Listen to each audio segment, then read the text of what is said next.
entirely new. For Startup Cafe Romania.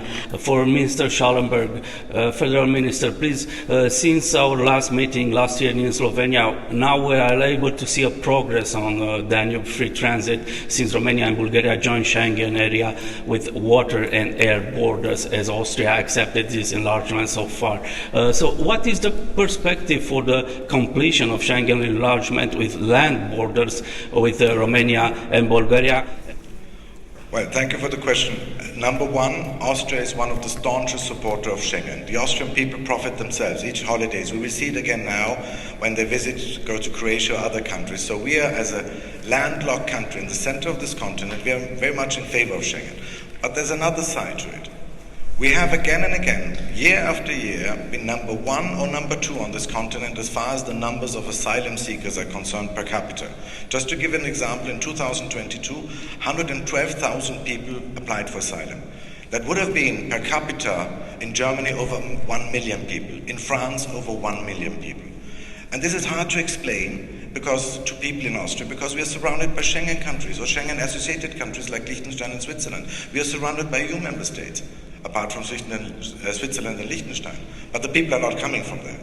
So Schengen, you know what the picture is of Schengen? Schengen is like a house where each party agrees to get rid of the entry door to their apartments in the belief that the door of the house to entry port is guarded.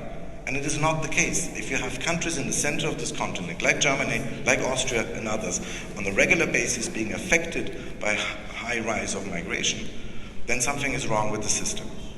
That we opened seaports and airports was a big breakthrough. And yes, our wish is to have a functioning Schengen, because we are profiting from it. But what we did was actually a certain, if you may, a cry for help, and we got help. Because now, for the first time, the European Commission has decided, yes, there will be EU funds available for the protection of external borders. I think it's irresponsible of the European Union to let the Bulgarians on their own and the Bulgarian taxpayer to bear the whole brunt for protecting us, because you are part of the external border of the Schengen area. So here, I believe in Europe we have a debate now which is moving into the right direction, too slowly to a certain degree. But since 2015, we are again and again confronted with this phenomena, and we want finally the European Union and the other parties to wake up. And yes, if in the moment it's possible, we are all in favor of having it, of enlarging Schengen in general terms. But that we can only do so in the moment we have the assurance that the system is actually working.